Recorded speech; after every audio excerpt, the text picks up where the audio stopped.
Hello aspirants, vision IAS में आपका स्वागत है। आज के सेशन में हम पिछले एक सप्ताह में हमारी जो भी महत्वपूर्ण खबरें रही हैं, उनके बारे में विस्तार से चर्चा करेंगे। और हमारा जो वीक होगा वो होगा 28 दिसंबर से लेकर 3 जनवरी के बीच में। देखिए, न्यूज़ टुडे तो आप देखते हैं डेली, और एक जो वीकली टुडे की होता है कि संडे को आपको सुबह अपलोड होता है। उसमें ये होता है जनरली कि पिछले वीक में जो भी महत्वपूर्ण खबरें रही हैं और जिनका रिवीजन करना आपको बहुत ही ज़्यादा ज़रूरी है एग्ज़ाम पॉइंट ऑफ व्यू से, उनके बारे में हम लोग बात करते हैं। तो चलिए शुरू करते हैं आज का सेशन। सबसे पहले जान लेते हैं हम लोग कि आज हमारी कौन-कौन सी महत्वपूर्ण न्यूज़ है इस वीक की। तो देखिए, 6 हमारी महत्वपूर्ण न्यूज़ रहेंगी, जो कि मेंस और प्री दोनों के लिए काम की रहती है जनरली। भारत में राजनीतिक वित्त पोषण के बारे में हम लोग बात करेंगे, एक डाटा है उसके बारे में बात करेंगे। विकसित भारत के लिए मानव पूंजी है, उसका क्या महत्व है और क्या चुनौतियाँ हैं, उनके बारे में भी बात करेंगे। अगला एक गतिशील भौम जल संसाधन आकलन रिपोर्ट 2025 आई है कि हमारे देश में जो भौम जल है, उसकी स्थिति क्या है, उसके बारे में हम लोग बात करेंगे। भारत और ऑस्ट्रेलिया के बीच में जो आर्थिक व्यापार समझौता हुआ था, यानी कि एक फ्री ट्रेड एग्रीमेंट हुआ था, उसको हाल ही में 3 साल हो चुके हैं, 2022 में हुआ था, तो उसके बारे में बात करेंगे। एक गीग वर्कर्स के बारे में बात करेंगे। हाल ही में जब नया साल था, तो उसकी पूर्व संध्या पर गीग वर्कर्स जो है, उन्होंने एक स्ट्राइक आयोजित करी थी।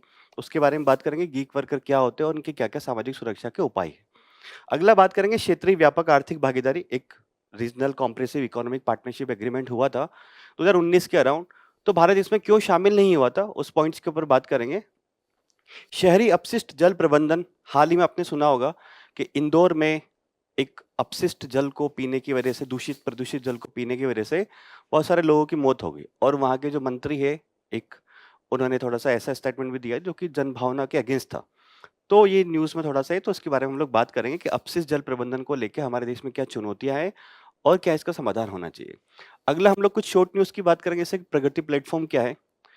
वागशीर, एक जो पनडुब्बी है भारत की, उसके बारे में बात करेंगे। औद्योगिक उत्पादन सूचकांक, वो क्या होता है? बात करेंगे, इसका बेस ईयर क्या है? जीवा कार्यक्रम जो कि मध्य प्रदेश में चल रहा है, उसके बारे में बात करेंगे। पिनाका हथियार प्रणाली, एक मल्टी बैरल रॉकेट लॉन्चर है भारत का, उसके बारे में बात करेंगे। द्वितीय वायु प्रदूषक या फिर द्वितीय प्रदूषक क्या होते हैं, इनके बारे में चर्चा करेंगे। कार्बन सीमा समायोजन तंत्र, जो कि यूरोपियन संघ ने लागू किया है, 2023 में इसको शुरू हुआ था और 2026 में इसको पूर्ण रूप से लागू करने की बात की जा रही है। प्रधानमंत्री मातृ वंदना योजना जो है, इसको भी 9 साल पूरे हो चुके हैं, तो देखेंगे कि ये योजना वास्तव में क्या है। एक स्किलिंग फॉर एआई रेडीनेस सोर करके एक कार्यक्रम हमने चलाया हुआ है, उसके बारे में हम लोग बात करेंगे। तो चलिए शुरू करते हैं आज की हमारी पहली मुख्य खबर से। हमारी पहली मुख्य खबर है भारत में राजनीतिक वित्त पोषण। तो देखिए, राजनीतिक वित्त पोषण क्या है? हाल ही में चुनाव, आपने अगर ये देखा होगा, न्यूज़ टुडे में हम लोग इस बारे में डिस्कस किए हैं कि चुनावी न्यास जो है, इलेक्टोरल ट्रस्ट 2023 2013 में इनको बनाया गया था, ताकि जो राजनीतिक वित्त पोषण है, उसमें एक तरह से पारदर्शिता लाई जा सके, है ना? तो फिर 2017 के आसपास सरकार उसको चेंज करके, इलेक्टोरल ट्रस्ट को चेंज करके एक इलेक्टोरल बॉन्ड योजना लेके आई थी, जिसको सुप्रीम कोर्ट ने पिछले 1 साल पहले, 1 डेढ़ साल पहले सुप्रीम कोर्ट ने इलेक्टोरल बॉन्ड योजना जो थी सरकार, इसको खारिज कर दिया। तो वापस से जो चंदा है वो चुनावी न्यास यानी कि इलेक्टोरल ट्रस्ट के माध्यम से मिलने लगा। तो इलेक्शन कमीशन का एक डाटा है, उसने ये बोला है कि जो चुनावी न्यास के माध्यम से राजनीतिक दलों को जो चंदा मिला है, वो कहीं न कहीं से सत्ताधारी दल जो है, जो पार्टी पावर में है, उसके पास वो हिस्सा ज़्यादा जा रहा है। ठीक है? ये एक इसका बैकग्राउंड हुआ। अब इसमें क्या चुनौतियाँ हैं, इसके बारे में हम लोग बात करने वाले हैं। और ये देखिए, आपके पेपर 2 जो है, उसमें बहुत इंपॉर्टेंट गवर्नेंस और पॉलिटी वाला जो आपका टॉपिक है, उसके लिए बहुत काम का है। वहाँ पे इलेक्शन कमीशन ऑफ इंडिया और चुनावी सुधारों के बारे में लिखा हुआ है क्लियरली, तो पेपर 2 के लिए आपका काम करेगा। अब राजनीतिक वित्त पोषण से जुड़े मुद्दे क्या है भारत में, उनके बारे में बात करते हैं। देखिए, पहला है पारदर्शिता की कमी और अनामता, यानी कि एनोमिनिटी। एसोसिएशन फॉर डेमोक्रेटिक रिफॉर्म जो है, एक तरह से एक गैर सरकारी संगठन है। उसकी एक रिपोर्ट कहती है कि 2014 2004-5 से लेकर 2023-24 के बीच में देश के जो 6 बड़े राजनीतिक दल हैं, राष्ट्रीय दल हैं, उनको अज्ञात स्रोतों से, जिनके बारे में बिल्कुल पता नहीं है, उनसे लगभग 19,000 करोड़ का उनको फंड मिला है, जिनके बारे में पता है। तो एक बहुत बड़ा है, राजनीतिक वित्त पोषण में अगर पारदर्शिता नहीं है, एनोमिनिटी है, तो कहीं न कहीं ये हो रहा है कि कुछ लोग ऐसे हैं जो राजनीतिक वित्त पोषण कर रहे हैं और अपने फ़ायदे के लिए नीतियाँ बनवा रहे हैं, है ना? आप आए दिन सुनते भी होंगे इस बारे में। असमान अवसर, ये किस प्रकार से? देखिए, ऐसा है कि जो इलेक्शन में ऐसा तो है कि जो कैंडिडेट खड़ा होता है, उसके चुनावी व्यय की सीमा लागू की गई है कि वो एक चुनाव में कितना, विधायक के चुनाव में अलग लिमिट है और आपके एमएलए के एमपी के चुनाव में अलग लिमिट है। तो ये बोला गया कि जो राजनीतिक दल जो है, उनके लिए वो लिमिट नहीं है, वो कैंडिडेट के लिए लिमिट है। तो ये बोला कि जो कैंडिडेट के लिए तो लिमिट है परंतु राजनीतिक दल के लिए नहीं है, तो कानूनी जो सीमाएं है वो नहीं है। तो राजनीतिक दल क्या होते हैं, बहुत ज्यादा पैसा खर्च करते हैं चुनाव में। और कौन राजनीतिक दल ज्यादा खर्च करेगा, जिसके पास ज्यादा वित्तीय शक्तियां होंगी। तो कहीं ना कहीं से हमारा जो लोकतंत्र है वो एक, जिसके पास राजनीतिक शक्ति, जिसके पास फाइनेंशियल शक्ति ज्यादा है, उसके पक्ष में झुका हुआ है। तो कहीं ना कहीं जो कमजोर राजनीतिक दल है उनको समान अवसर नहीं मिल पाता है। कॉर्पोरेट का प्रभाव और गठजोड़। देखिए वर्तमान में भारत में ऐसा है कि राजनीतिक वित्त पोषण में जो है वो मेनली कॉर्पोरेट्स के ऊपर ज्यादा निर्भर, कॉर्पोरेट्स मतलब जो कंपनी होती है रजिस्टर्ड, उनके बारे में बात करी जा रही है। अगर कॉर्पोरेट्स ज्यादा दे रहे हैं फंड किसी राजनीतिक दल को दे रहे हैं, तो अगर वो राजनीतिक दल पावर में आएगा तो क्या करेगा, वो अपने पक्ष में नीति बनवाने का प्रयास करेगा। तो कहीं ना कहीं एक तरह से ये है इसको सुप्रीम कोर्ट ने बोला कि ये संस्थागत भ्रष्टाचार है। सुप्रीम कोर्ट ने 2024 में चुनावी बॉन्ड जो मामला था जिसके बारे में बात कर रहा था कि जो इलेक्टोरल बॉन्ड का खारिज कर दिया था 2024 में, उस मामले में सुप्रीम कोर्ट ने बोला क्विड प्रो क्यो, यानी कि दान के बदले लाभ को संस्थागत भ्रष्टाचार बोला। अब कॉर्पोरेट कंपनियां करती क्या, यही करती हैं कि किसी राजनीतिक दल को फंडिंग देंगी, चुनाव में उनके लिए पैसा खर्च करेंगे और क्या करेंगे, अपने पक्ष में नीतियां बनवाएंगी। आपने इसके एग्जाम्पल बहुत सुने होंगे, आए दिन आप न्यूज़पेपर में देखते रहते हैं उसको ना। तो हमारे राजनीतिक वित्त पोषण में ये मुद्दे हैं। अब भारत में राजनीतिक वित्त पोषण है किस प्रकार का, थोड़ा सा इसके बारे में बात कर लेते हैं। तो कानूनी प्रावधान 3 प्रकार के एक्ट है हमारे देश में जिनसे राजनीतिक वित्त पोषण जो है उसको गवर्न किया जाता है। एक तो है लोक प्रतिनिधित्व अधिनियम 1951, दूसरा हो गया आपका आयकर अधिनियम 1961 और एक हो गया कंपनी अधिनियम 2013। इसके तहत भारत में राजनीतिक वित्त पोषण को विनियमित किया जाता है। अगला बात करें व्यक्तिगत दान की सीमा क्या है, तो बोले कि राजनीतिक दलों को सरकारी कंपनियों से दान को छोड़कर अगर कोई दान करता है तो 20,000 से अधिक का अगर दान देगा कोई, तो उन्हें चुनाव जो है, चुनाव आयोग जो है, इलेक्शन कमीशन ऑफ इंडिया, उसको रिपोर्ट देना आवश्यक होता है। साथ साथ में 2,000 से अगर ऊपर का अगर आपको पैसा दे रहे हैं तो फिर कहीं ना कहीं वो चेक के माध्यम से देना पड़ेगा, आप कैश नहीं दे सकते उसको ना। चेक या फिर ऐसा कोई माध्यम जिससे आप ट्रैक कर सके उसको। तो अगर मैं दान देने जा रहा हूं, मेरी तो वैसे इतनी नहीं कैपेबिलिटीज है, अगर मैं किसी राजनीतिक दल को मैंने 20,000 से ऊपर का दान दिया तो उस राजनीतिक दल की जिम्मेदारी कि वो चुनाव आयोग को रिपोर्ट करे, बताए कि मुझे इससे दान मिला है। अगर मैं 2,000 से ऊपर का दान दे रहा हूं तो मेरी ये जिम्मेदारी है, मतलब मुझे ये करना पड़ेगा कि मुझे किसी इलेक्ट्रॉनिक माध्यम से या चेक के माध्यम से, डिमांड ड्राफ्ट के माध्यम से वो पैसा देना पड़ेगा। चुनावी न्यास जो है, जिसके बारे में मैंने अभी बताया था कि 2013 में ये योजना शुरू की गई थी। अब इसमें यही है कि चुनावी न्यास क्या होता है कि इन चुनावी न्यास को सारे लोग पैसा देते हैं और फिर इनके पास जो पैसा आता है वो राजनीतिक दलों को आवंटित करते हैं, उनको देते हैं। ठीक है, तो राजनीतिक दलों को फंडिंग के लिए एक तरह से मध्यवर्ती के रूप में चुनावी न्यास या फिर इलेक्टोरल ट्रस्ट जो है वो भी काम करते हैं। और इलेक्टोरल ट्रस्ट जो होते हैं वो कंपनी एक 2013 जो उसके तहत रजिस्टर्ड होते हैं। अगला बात करते हैं, अब जो कमियां हैं उसके बारे में क्या किया जा सकता है। तो एक देखिए, एक है कि सार्वजनिक वित्त फंडिंग फंडिंग यानी कि सार्वजनिक वित्त फंडिंग का मतलब ये है कि आपका सरकार जो है वो राजनीतिक दलों को या फिर कैंडिडेट को पैसा दे कि आप चुनाव लड़िए, सरकार अपनी तरफ से फंडिंग करे। ऐसा इंद्रजीत गुप्ता समिति ने 1998 में बोला। परंतु इसके बीच में देखिए चुनौतियां भी है, क्योंकि वो सरकार से, जैसे मैं खड़ा हुआ इलेक्शन में, मैंने सरकार से पैसा ले लिया कि मुझे 20 लाख रुपए दे दीजिए, मैं इलेक्शन में खड़ा हो रहा हूँ, मुझे पैसा दीजिए, है ना। अब उसके बाद ये भी हो सकता है कि बहुत सारे non serious candidate, non serious राजनीतिक दल जो है वो बनने लगेंगे, क्योंकि उनको फंडिंग मिल जाएगी सरकार से चुनाव लड़ने के लिए, है ना। अब वो कितना खर्च करते क्या नहीं करते पता नहीं। साथ साथ में ये भी हो सकता है कि जो बहुत सारे मजबूत राजनीतिक दल है वो ये करें कि फंडिंग भी ले ली सरकार से और खुद का जो व्यक्तिगत पैसा है उसको भी खर्च कर रहे हैं, तो फिर वो तो और आगे बढ़ जाएंगे। तो कहीं ना कहीं इसमें भी थोड़ी समस्या है, परंतु हाँ ये कर सकते हैं कि सार्वजनिक वित्त पोषण जो है उसको बढ़ावा दे सकते हैं। इससे कहीं ना कहीं ये होगा कि महिलाएं और कमजोर वर्ग जिनके पास पैसा नहीं होता चुनाव लड़ने के लिए वो लड़ सकेंगे। अगला क्या है, एक राष्ट्रीय चुनाव कोष जो है उसकी स्थापना कर दी जाए, यानी कि व्यक्ति और कंपनियां जो भी चाहे सब राष्ट्रीय चुनाव कोष जो है उसमें पैसा दे दे और बाद में निष्पक्ष और पारदर्शी तरीके से राष्ट्रीय चुनाव कोष के माध्यम से राजनीतिक दलों को वो पैसा आवंटित किया जाए। अगला क्या है, चुनाव प्रचार पर व्यय की सीमा, जैसे कि अभी कैंडिडेट के ऊपर तो लागू है ना, कि कितना व्यय कर सकता है, ऐसे ही राजनीतिक दलों के ऊपर भी सीमा लागू की जाए कि वो कितना चुनाव में व्यय कर सकते हैं। ठीक है, तो ये आगे की राह भी होगी। अब इसके ऊपर देखिए, ये टॉपिक है इंपॉर्टेंट है, ध्यान बना के रखिएगा थोड़ा सा। नेक्स्ट देखते हैं, विकसित भारत के लिए मानव पूंजी, ये क्या है। देखिए हाल ही में जो जितने भी स्टेट्स के मुख्य सचिव होते हैं, चीफ सेक्रेटरी होते हैं, उनका दिल्ली में सम्मेलन हुआ लास्ट वीक। वहां पे ये बात निकल कर आई कि हमें अगर 2047 में भारत को विकसित बनाना है तो उसके लिए मानव पूंजी जो है ह्यूमन कैपिटल जो है उसकी बहुत ज़्यादा हमें आवश्यकता होगी, नहीं तो भारत 2047 तक जो हमें टारगेट रखा है विकसित बनने का वो नहीं हो पाएगा। तो अब मानव पूंजी क्या होती है, सबसे पहले इसकी बात करें तो मानव पूंजी देखिए ओईसीडी जो संगठन है उसने डिफाइन किया है कि लोगों में निहित ज्ञान, जैसे मैं हो गया, मेरे में निहित ज्ञान, कौशल या फिर कोई अन्य व्यक्तिगत विशेषताएं का भंडार जो मुझे उत्पादक बनाता है। कोई भी मेरे अंदर ज्ञान हो गया, कोई स्किल हो गई, है ना, या फिर कोई भी ऐसी विशेषता है जो कि मुझे उत्पादक बनाने में काम आती है, वो मेरी ह्यूमन कैपिटल होगी। ठीक है, जैसे कि मैं आपको पढ़ा रहा हूं तो मेरा जो ज्ञान हो गया, जो मेरी स्किल हो गई, वो ह्यूमन कैपिटल होगी। ठीक है, आप किसी सर्विस में जाएंगे तो आपका जो ज्ञान होगा, आपकी जो स्किल होगी, वो आपकी ह्यूमन कैपिटल होगी।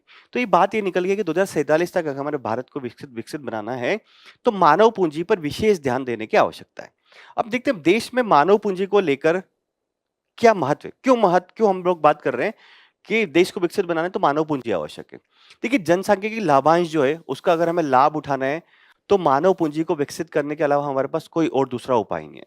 जैसे कि वर्तमान में एक आंकड़ा यहाँ पे दिया हुआ है कि 60% से लगभग, मतलब कार्यशील आयु वर्ग होता है 15 से लेके 59 वर्ष का, तो उसमें बोला कि वर्तमान में लगभग 60% जो जनसंख्या है हमारी, वो कार्यशील आयु वर्ग के अंतर्गत है। ठीक है, और ये 2030 तक मैक्सिमम होने की संभावना है 68.9%। तो हमारे पास में अगर ज्यादा लोग होंगे, कार्यशील जनसंख्या ज्यादा होगी, और अगर वो स्किल्ड होगी, उसके पास ज्ञान होगा, नई प्रौद्योगिकियां वो सीख सकेगी, तो कहीं ना कहीं देश में इनोवेशन होगा और हमारा देश आगे बढ़ेगा। ठीक है, तो जनसंख्या की लाभांश का भी अगर हमें फायदा उठाना है तो हमें ह्यूमन कैपिटल को डेवलप करना पड़ेगा, नहीं तो हमारा जनसंख्या की लाभांश जो है वो जनसंख्या की डिजास्टर में कन्वर्ट हो जाएगा। अगर जो यूथ है उसके पास रोजगार नहीं है, स्किल नहीं है ना, काम नहीं है कुछ, तो वो क्या करेगा, फिर आपराधिक गतिविधियां हो गई या फिर जो भी अन्य असामाजिक चीजें होती हैं उनमें संलग्न हो जाएगा। तो हमें हमारे जनसंख्या की लाभांश का फायदा उठाने के लिए बहुत जरूरी है कि ह्यूमन कैपिटल को हम लोग डेवलप करें। नेक्स्ट क्या है, आर्थिक विकास के साथ सह संबंध है। देखिए अगर ह्यूमन कैपिटल हमारी डेवलप होगी तो शिक्षा, स्वास्थ्य और कौशल जो है उसमें कार्य बल जो है उसमें सुधार होगा, दक्षता में सुधार होगा। मतलब देखिए जैसे एक एग्जांपल हम लोग लेते हैं कि कोई पर्सन है, अगर वो शिक्षित होगा, स्वस्थ होगा और कौशल हो, स्किल्ड होगा, तो क्या होगा, वो कोई उत्पादक गतिविधि में कार्य कर रहा होगा, देश के विनिर्माण को बढ़ावा दे रहा होगा, सर्विस सेक्टर को बढ़ावा दे रखा हो, या फिर एग्रीकल्चर भी कर रहा होगा तो मॉडर्न टेक्नोलॉजी के साथ कर रहा होगा। तो इससे क्या होगा कि हमारे देश में आर्थिक विकास होगा, क्योंकि कोई भी जो उत्पादन होगा देश के अंतर्गत वो आर्थिक विकास में कंट्रीब्यूट करेगा। तो कहीं ना कहीं अगर हमारा ह्यूमन कैपिटल डेवलप होगा तो हमारे देश का आर्थिक विकास होगा, आर्थिक विकास होगा तो विनिर्माण गतिविधियां बढ़ेंगी और रोजगार के साधन जनरेट होंगे और धीरे धीरे देश जो है विकसित भारत की ओर बढ़ेगा। नवोन्मेषी अर्थव्यवस्था यानी कि इनोवेटिव इकोनॉमी की बात करें तो अगर कोई स्किल्ड होगा, जैसे कि अगर हम लोग डिजिटल बोर्ड की बात करें, मैं स्किल्ड हूं थोड़ा सा, तो मुझे इसको चलाना आता है। तो अगर नवोन्मेषी अर्थव्यवस्था बनानी है जहां पे अनुसंधान हो रहा हो, एंटरप्रेन्योरशिप हो, टेक्नोलॉजी हो, तो आपके ह्यूमन कैपिटल जो है वो डेवलप होना चाहिए। जैसे कि अब स्टार्टअप की बात करते हैं कि देश में बहुत सारे स्टार्टअप पिछले 4-5 सालों में डेवलप हुए हैं और बहुत सारे 1-1 बिलियन के हुए है ना। तो बात ये की जा रही कि अगर हमारे यहाँ पे ह्यूमन कैपिटल जो है वो डेवलप होगी तो हम नवोन्मेषी अर्थव्यवस्था की ओर आगे बढ़ेंगे।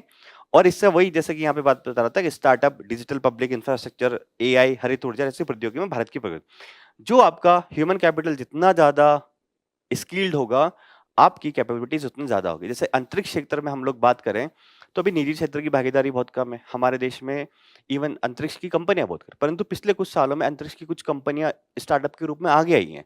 तो धीरे धीरे हम आगे बढ़ रहे हैं। हरित ऊर्जा के क्षेत्र में भी जैसे कुछ कुछ कंपनियां आगे बढ़ रही हैं। तो हमारा जो ह्यूमन कैपिटल है वो जो डेवलप होगा तभी नए उद्योग धंधे लगेंगे, नए स्टार्टअप्स होंगे और हमारे देश में इनोवेशन हो पाएगा।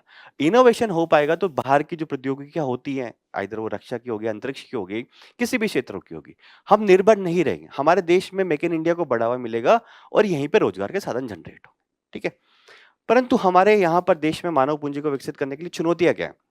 देखिए, निम्न स्तरीय बुनियादी साक्षरता और संख्या कौशल, मतलब ये है कि हमारे देश में बुनियादी साक्षरता ही नहीं है, ह्यूमन कैपिटल को तो डेवलप करने की बात है, या फिर कोई साक्षर भी है तो उसमें संख्या कौशल नहीं है। मतलब वो जहां जिस क्लास में जितनी कैपेबिलिटीज उसको होनी चाहिए सीखने की, समझने की, पढ़ने की, लिखने की, उतनी उसके पास नहीं। जैसे कि एक आंकड़ा है, परख जो है performance assessment and review and analysis of knowledge for holistic development परख करके राष्ट्रीय शिक्षा नीति में एक बनाया था। तो 2024 का उसका आंकड़ा ये कहता है कि कक्षा 5 के छात्रों में गणित में केवल 46% जो है वो दक्ष है। अगर गणित में हमारे कक्षा 5 के छात्र केवल 46% ही दक्ष हैं, कैपेबल है, तो आने वाले टाइम में ये आंकड़ा और डिक्रीज हो सकता है।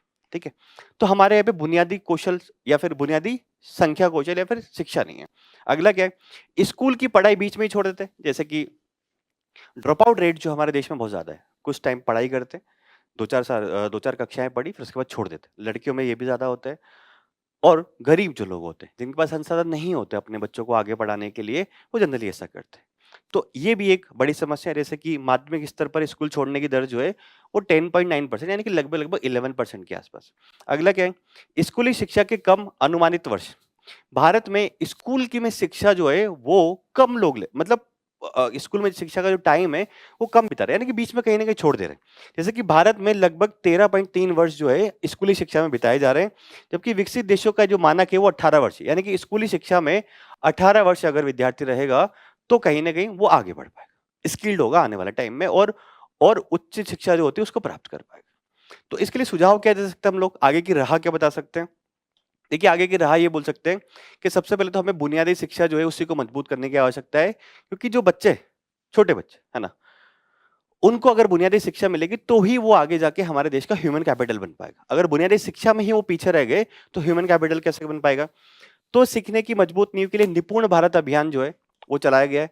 बाल वाटिकाएं उनकी बात करी जा रही है, और प्रारंभिक बाल्यावस्था की जो शिक्षा है उनका विस्तार करना चाहिए। प्रारंभिक बाल्यावस्था की शिक्षा है मतलब 0 से 6 इयर्स की जो शिक्षा होती है, आपने बहुत सारे देखे होंगे, किड्स स्कूल, नर्सरी स्कूल, छोटे छोटे जो स्कूल होते हैं बच्चों के लिए, वहां पे उनको छोटी छोटी गतिविधियों के माध्यम से सिखाया जाता है। तो ऐसे हमें प्रारंभिक बाल्यावस्था की शिक्षा देनी चाहिए, बाल वाटिका है, और निपुण भारत अभियान भी चला रखा है। निपुण भारत की बात करें तो ये देख लेते हैं, बेहतर समझ और संख्यात्मक ज्ञान के साथ पढ़ाई में प्रवीणता हेतु राष्ट्रीय पहल।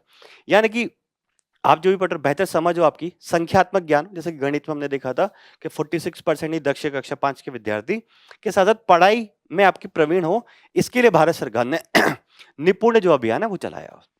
ठीक है, कौशल एकीकरण और रोजगार क्षमता। देखिए, राष्ट्रीय शिक्षा नीति जो 2020 की, उसको हमारा जो राष्ट्रीय कौशल विकास फ्रेमवर्क है उसके अनुरूप बनाया जाना चाहिए, और दोनों को एकीकृत रूप से काम करना चाहिए। साथ साथ में अटल टिंकरिंग लैब जो है उनको भी देश में बढ़ावा देना चाहिए। अटल टिंकरिंग लैब भारत में जो इनोवेशन के प्रति जिज्ञासा बढ़ाने के लिए एक शुरू किया गया था नीति आयोग के द्वारा, तो उनको भी बढ़ावा दिया जाना चाहिए। स्वास्थ्य और पोषण सहायता ये भी होनी चाहिए। कैसे? देखिए, स्वास्थ्य और पोषण सहायता होगी। पोषण मतलब, हम आपने देखा होगा कि एक ग्लोबल हंगर इंडेक्स का रिपोर्ट आता है और भारत की स्थिति उसमें काफी खराब रहती है। भारत का जो आंकड़ा रहता है वो 100 से ऊपर रहता है, देशों में जितना भी उसमें काउंट होता है 110 या 15 देश लेते हैं। तो हमारे अगर जो ह्यूमन कैपिटल है उसको बुनियादी पोषण नहीं मिल पाएगा तो वो कैसे उत्पादक बनेगा? तो इसके लिए भारत सरकार ने पीएम पोषण योजना एक चलाई हुई है। तो साथ साथ में हमें यही है कि पीएम पोषण योजना के तहत हमें कहीं ना कहीं जो बुनियादी स्वास्थ्य है या फिर बुनियादी पोषण है उसको मजबूत करना चाहिए, ताकि हमारा जो कार्यबल है वो उत्पादक बन सके आने वाला टाइम। ठीक है, तो ये पूरा जो न्यूज था हमने उसका एनालिसिस किया, क्या महत्व है, क्या चुनौती है और क्या आगे की राह है।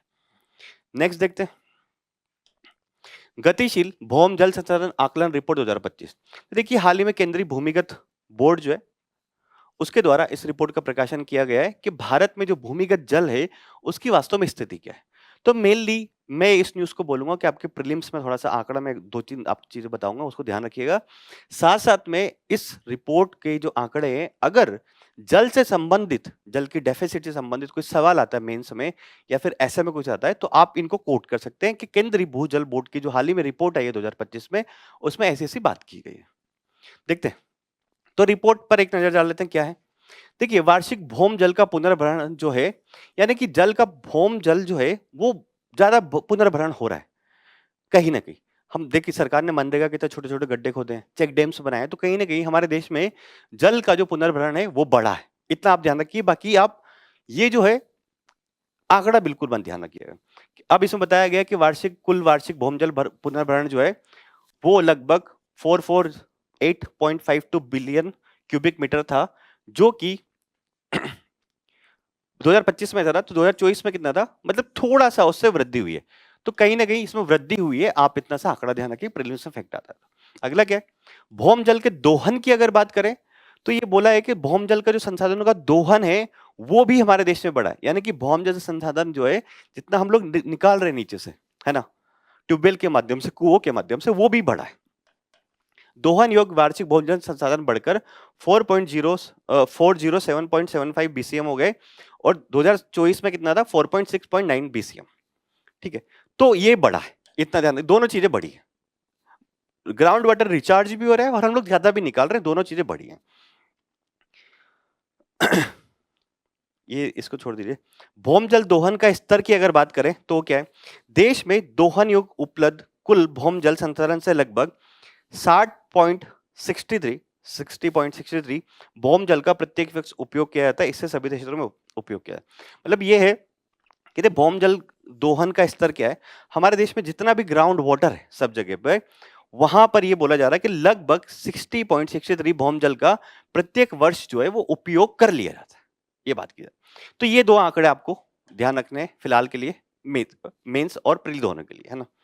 अब क्या है, अब कुछ और बिंदु है कि हमारे देश में कितना कितना हुआ, तो अब क्या क्या आंकड़े इसमें शामिल किए गए कि देश में कुल 6746 आकलन इकाइयां हैं, जैसे ब्लॉक स्तर पर, मंडल स्तर पर, तालुका स्तर पर, कि इस एरिया का हमने देखा कि यहाँ पे ग्राउंड वाटर कैसा है, किस प्रकार का। तो इन आंकड़ों के, इस आकलन या इन इकाइयों के आधार पर यह पता लगा कि हमारे देश में 73.4% जो इकाइयां हैं वो सुरक्षित है। तो आपको ये बोलना है कि हाँ 100 में से 73% सुरक्षित है। अगर प्रीलिम्स में से फैक्ट आता है कि इस रिपोर्ट के अनुसार अधिकतर हमारे जो भौम जल संसाधन है वो अत्यधिक दोहन की स्थिति में तो नहीं, आप ये बोलेंगे सुरक्षित है, सेफ है। अगला क्या है, सेमी क्रिटिकल। सेमी क्रिटिकल जो है वो लगभग 10.5% इकाइयां है, ठीक है। 3.05 इकाइयां जो है वो क्रिटिकल की श्रेणी में, और 11.1 इकाइयां जो है 1% इकाइयां वो ओवर एक्सप्लोइटेड, मतलब बहुत ज्यादा उनका दोहन हो चुका है। अब अत्यधिक दोहित जो क्षेत्र है उनके बारे में थोड़ा सा ध्यान, ये थोड़ा सा फैक्ट आपको याद रखना है कि अत्यधिक ओवर एक्सप्लोइटेड एरिया जो है भौम जल का वो लगभग 10% प्लस है ना।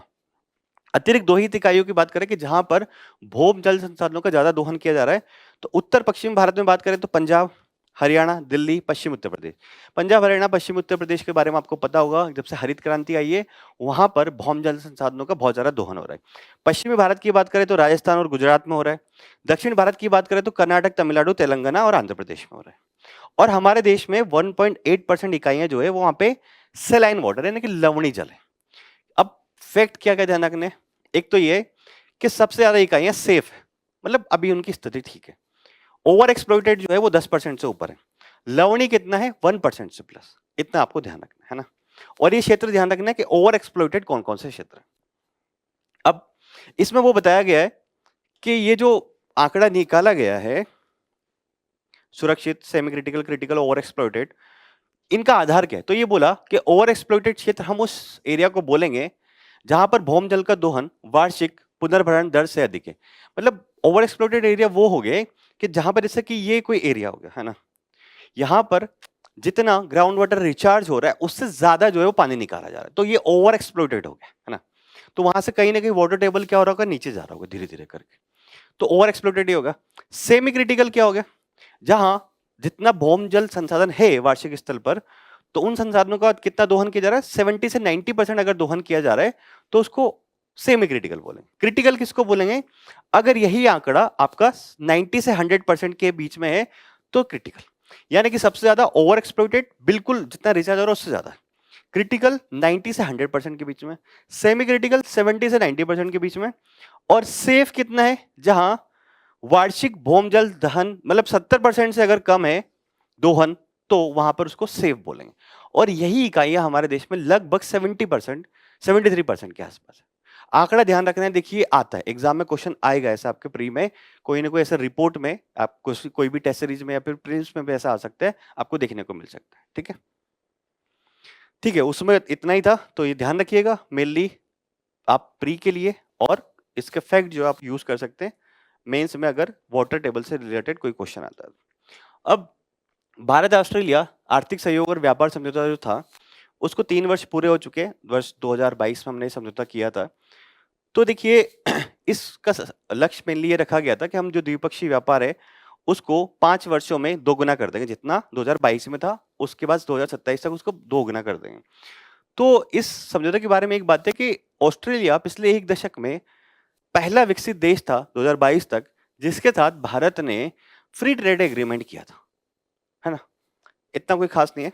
हमने देखिए फ्री ट्रेड एग्रीमेंट के बारे में अगर मैं बात करूं तो 3-4 न्यूज़ हम लोग डिस्कस कर चुके हैं कि पिछले 2 हफ्तों में भारत ने एक तो ओमान के साथ फ्री ट्रेड एग्रीमेंट किया है, न्यूजीलैंड के साथ किया है, यूरोपीय संघ के साथ कर पिछले 2 हफ्तों में नहीं, अगर पिछले 2-3-4 महीनों की बात करें, आपने ब्रिटेन के साथ किया है, आपने यूरोपीय संघ के साथ किया है, आपने ऑस्ट्रेलिया के साथ पहले ही कर चुके हैं, न्यूजीलैंड के साथ किया है, ओमान के साथ किया है ना?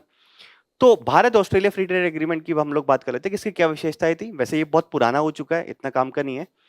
वस्तुओं का व्यापार, ऑस्ट्रेलिया ने यह बोला कि भारत के जो निर्यातक है जैसे वस्त्र, चमड़ा और आभूषण, इनको हम लोग 100% ड्यूटी फ्री हमारे देश में इंपोर्ट कर लेंगे, कोई दिक्कत नहीं, है ना? सेवाओं का व्यापार एवं पेशेवर लोगों की आवाजाही, हमारे देश से हम सेवाओं के मामले में स्ट्रांग है और हमारे जो हाईली स्किल्ड लोग होते हैं वो विदेशों में काम करने भी जाते हैं। तो भारतीय विद्यार्थियों के अध्ययन, अगर कोई भारत का विद्यार्थी ऑस्ट्रेलिया पढ़ने गया जिसकी संख्या बहुत ज्यादा होती है, अगर उसने वहां पे पढ़ा और उसको लग रहा है कि मैं अब ऑस्ट्रेलिया में जॉब कर लेता हूँ, तो वीजा की जो वर्क वीजा की अवधि है उसको बढ़ाकर विभिन्न श्रेणियों में 2 से 4 वर्ष कर दी। यानी कि अगर उसकी पढ़ाई पूरी होगी तो 4 वर्ष तक तो एटलीस्ट वहां पर ऑस्ट्रेलिया में काम कर सकता है। वर्क एंड हॉलीडे वीजा के लिए भारतीय के लिए निश्चित कोटा निर्धारित किया गया, यानी कि वर्क एंड हॉलीडे और वीजा जो ऑस्ट्रेलिया गवर्नमेंट देती है वो भारतीयों के लिए बोल दिया कि इतना फिक्स आपके लिए रहेगा, इतना तो आपको देंगे हम लोग ना। अगला क्या है, सेफ गार्ड क्या है और विनियामक मामलों में सहयोग। देखिए सेफ गार्ड ये, अब ये बात दोनों देशों के बीच में हुई कि ऐसा नहीं हो कि हम लोग अगर फ्री ट्रेड एग्रीमेंट कर रहे हैं तो आप ऑस्ट्रेलिया में किसी तीसरे देश की वस्तु लाए और हमारे यहाँ पे उसको एक्सपोर्ट कर दे जिस देश के साथ हमारा फ्री ट्रेड एग्रीमेंट नहीं है, क्योंकि वो तो शुल्क मुक्त भेज देगा यहाँ पे। तो ये बोला कि रूल ऑफ ओरिजिन, जिसके बारे में हम लोग पहले भी बात कर चुके, रूल ऑफ ओरिजिन का कॉन्सेप्ट लागू होना चाहिए कि वो जो वस्तु है जिसका आप भारत में निर्यात कर रहे हो या भारत जिस वस्तु का ऑस्ट्रेलिया में निर्यात कर रहा है, रूल ऑफ ओरिजिन लागू होगा। यानी कि वो वस्तु एग्जैक्टली ये पता होना चाहिए कि भारत में ही बनी है, भारत से ही ओरिजिन उसका हो रहा है, या फिर अगर ऑस्ट्रेलिया से भारत में आ रही तो ये पता होना चाहिए कि ऑस्ट्रेलिया से ही भारत में आ रही है। ठीक है, साथ साथ में औषधियों को त्वरित मंजूरी देने वाला प्रावधान किया गया। इससे ये हुआ कि भारत की जो फार्मास्यूटिकल कंपनीज हैं उनको ऑस्ट्रेलिया का एक बड़ा बाजार मिल सकेगा कि भारत की फार्मास्यूटिकल कंपनी है, अगर उनको त्वरित मंजूरी वहां पे मिलेगी औषधियों को तो वो वहां पे एक्सपोर्ट कर सकेगी, है ना। अन्य प्रावधान क्या थे कि भारतीय आईटी कंपनियां जो है विदेशों में जो पैसा अर्जित करती है उन पर डबल टैक्सेशन ना लगे कि ऑस्ट्रेलिया में भी लग रहा है भारत में भी लग रहा है, तो उसको मुक्त किया गया था। तो ये तो प्रावधान हो गए मेनली, परंतु अब ये देखते हैं जो बेसिक है कि भारत और ऑस्ट्रेलिया के बीच में आर्थिक संबंध किस प्रकार के और एक ओवरऑल क्या महत्व है दोनों देशों के बीच में। तो व्यापार की स्थिति की अगर बात की जाए तो वर्ष 2025 में भारत ऑस्ट्रेलिया का सबसे भारत जो है वो ऑस्ट्रेलिया का 8वां सबसे बड़ा व्यापारिक साझेदार था और ऑस्ट्रेलिया जो है वो भारत का 14वां बड़ा, यानी कि भारत जिन देशों के साथ व्यापार करता है ऐसे 13 देश और ऑस्ट्रेलिया से पहले आते हैं। ठीक है, द्विपक्षीय व्यापार की अगर बात की जाए कि कितने दोनों देशों के बीच में, तो 2025 की बात करें तो भारत और ऑस्ट्रेलिया के बीच में कुल व्यापार जो हुआ वो लगभग 24 अरब अमेरिकी डॉलर का। ठीक है, भारत से प्रमुख निर्यात हम लोग क्या करते हैं, पेट्रोलियम के उत्पाद, इंजीनियरिंग वस्तुएं, दवाइयां और फार्मास्यूटिकल इत्यादि हम भारत से ऑस्ट्रेलिया भेजते हैं। ऑस्ट्रेलिया से हम लोग क्या मंगवाते हैं, कोयला। हम हमारे देश में कोयला तो है परंतु कोकिंग कोल कम है, तो हम लोग कोयला काफी ज्यादा मात्रा में ऑस्ट्रेलिया से इंपोर्ट करते हैं। सोना भी हम लोग ऑस्ट्रेलिया से इंपोर्ट करते हैं। अब दोनों देशों के संबंधों का क्या महत्व है, देखिए महत्व यह है कि अगर भू राजनीतिक, रणनीतिक और भू राजनीतिक महत्व की बात करें, स्ट्रेटेजिक इंपॉर्टेंस की बात करें, तो हिंद प्रशांत क्षेत्र में सहयोग, हिंद और प्रशांत क्षेत्र में जो है वो दोनों देश सहयोग करेंगे। वो कैसे करेंगे कि एक तरह की ऑस्ट्रेलिया भारत हिंद प्रशांत महासागरीय पहल जो है साझेदारी जो है वो शुरू की। मतलब भारत और ऑस्ट्रेलिया दोनों देश जो है उनके दोनों जो हित हैं वो हिंद महासागर और प्रशांत महासागर में अगर सेम है तो दोनों देश मिलकर काम करेंगे सारे तरीके से। इसके लिए एक साझेदारी भी दोनों देशों ने शुरू की है। क्वाड का प्लेटफॉर्म है, वहां पर भारत और ऑस्ट्रेलिया, जापान और अमेरिका चारों देश हैं, तो भारत और ऑस्ट्रेलिया दोनों मिलकर क्वाड के जो प्लेटफॉर्म है उस पर भी काम कर रहे हैं, है ना। रक्षा क्षेत्र में सहयोग की अगर बात करी जाए तो दोनों देश के बीच में एक म्यूचुअल लॉजिस्टिक सपोर्ट एग्रीमेंट है, यानी कि दोनों देश की जो सेना है, अगर मान लीजिए ऑस्ट्रेलिया की सेना कहीं जा रही है ना, और उसको तेल खत्म हो गया या फिर कुछ लॉजिस्टिक सहायता की जरूरत पड़ गई, तो भारत के वहां पे भारत के जो पोर्ट्स हैं या फिर भारत के जो मिलिट्री स्टेशन है वहां पे उसको कर सकती है ना। ऐसे ही भारत की सेना अगर हिंद प्रशांत महासागर में गश्त कर रही है और उनको किसी चीज की आवश्यकता हो गई तो वो ऑस्ट्रेलियन जो सेना है या फिर ऑस्ट्रेलियन गवर्नमेंट उनकी सहायता कर सकती है। म्यूचुअल लॉजिस्टिक सपोर्ट एग्रीमेंट, दोनों देश जो है वो मालाबार अभ्यास जो है वो एक्चुअली जापान, अमेरिका, भारत और ऑस्ट्रेलिया चारों देश करते हैं, तो वहां पे भी सहयोग करें। साथ साथ में द्विपक्षीय स्तर पर दोनों देशों के बीच में ऑस इंडेक्स करके एक सैन्य अभ्यास भी होता है। सैन्य अभ्यास यही है कि दोनों देशों की जो सेनाएं हैं उनके बीच में समझ बढ़ाई जाए, है ना। बहुपक्षीय मंच है वैश्विक स्तर पर, G20 हो गया, पूर्वी एशिया शिखर सम्मेलन हो गया, इंडियन ऑयल रिम एसोसिएशन के सदस्य, मतलब दोनों देश जो है वैश्विक मंचों पर भी साझा हितों के लेके काम कर रहे हैं। तो ये हो गया राजनीतिक, रणनीतिक और भू राजनीतिक महत्व। ठीक है, अगला क्या है और महत्व क्या है? एक देखिए सप्लाई चेन रेजिलियंस पहल जो है ये कोविड के बाद जनरली आया था कि कोविड के टाइम पे सप्लाई चेन काफी ज्यादा डिसरप्ट हो गई थी। तो आपूर्ति श्रृंखला लचीलापन पहल जो है उसमें भारत और ऑस्ट्रेलिया दोनों देश भागीदार हैं कि आपूर्ति श्रृंखला जो है उसमें डिस्ट्रप्शन कम से कम आए और जो आपूर्ति श्रृंखला है वो लोगों को फायदा पहुंचा सके, उसकी कॉस्ट कम आए और दक्षता बढ़े। ठीक है, अति महत्वपूर्ण खनिजों यानी कि क्रिटिकल मिनरल्स में साझेदारी। देखिए ऑस्ट्रेलिया में क्रिटिकल मिनरल्स होते हैं, लिथियम, कोबाल्ट जैसे अति महत्वपूर्ण खनिज संसाधनों का प्रमुख स्रोत ऑस्ट्रेलिया है। और भारत को वर्तमान में ईवी हो गया या स्वच्छ ऊर्जा प्रौद्योगिकी जो हो गई उनके लिए क्रिटिकल मिनरल्स की आवश्यकता है, तो हमें वो ऑस्ट्रेलिया आपूर्ति करता है। ठीक है, तो क्रिटिकल मिनरल्स के क्षेत्र में दोनों देश जो है वो भागीदारी कर रहे हैं। तो बेसिक इसके बारे में ध्यान रखिए कि भारत और ऑस्ट्रेलिया के बीच में क्या संबंध है, एग्जाम में अगर आए आपके मेंस में तो। अब गीग वर्कर्स की बात करते हैं। देखिए गीग वर्कर्स का जैसे मैंने अब बताया शुरुआत में आपको कि नववर्ष की पूर्व संध्या पर जो जोमेटो, स्विगी और जितने भी प्लेटफॉर्म्स हैं उनके जो गीग वर्कर्स हैं उन्होंने एक तरह से हड़ताल करी और उन्होंने ये बोला कि जो 10 मिनट का जो टाइम वाला जो फ्रेम है कि 10 मिनट में आपको डिलीवर करनी है, उस प्रणाली के वो खिलाफ थे, क्योंकि उससे कहीं ना कहीं ऐसा हो रहा है कि देखिए अगर 10 मिनट से लेट आए तो पनिशमेंट उसको मिलेगी, कंपनी वाला उसको रिवॉर्ड्स कम देगा, थोड़े बहुत पैसे काट सकता है ना। साथ साथ में उनके उस पर तनाव भी बहुत ज्यादा होता है, एक्सीडेंट हो जाते हैं बहुत सी बार जल्दी जल्दी पहुंचने के चक्कर में, है ना। तो उन्होंने ये बोला कि जो 10 मिनट का जो फ्रेम दिया है, टाइम फ्रेम किसी वस्तु को डिलीवर करने के लिए, उसको खत्म किया जाए।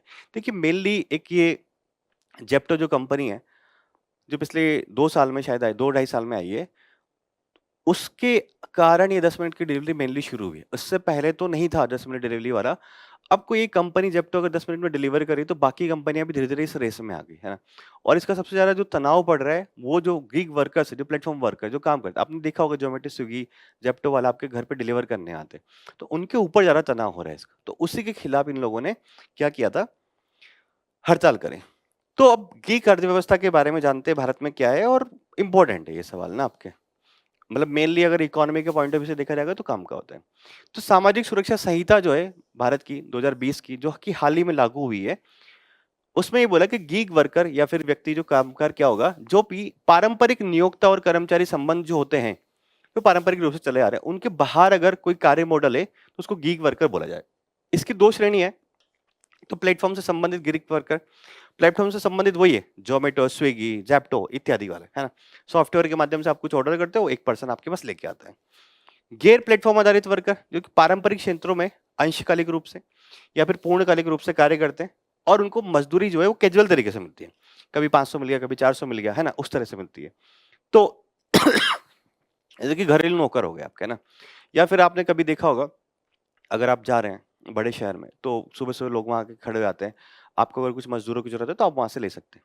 तो अब उसी मजदूर को कोई कभी 500 दे रहा है, कभी 600 दे रहा है, कभी 400 मिल रहा है। तो अंशकालिक या पूर्णकालिक रूप से कार्य करने वाले अनित कैजुअल मजदूरी वाले कामगार जो होते हैं उनको बोला जाता है गैर प्लेटफॉर्म आधारित, और ये दोनों जो है गीग वर्कर की डेफिनेशन में आते हैं।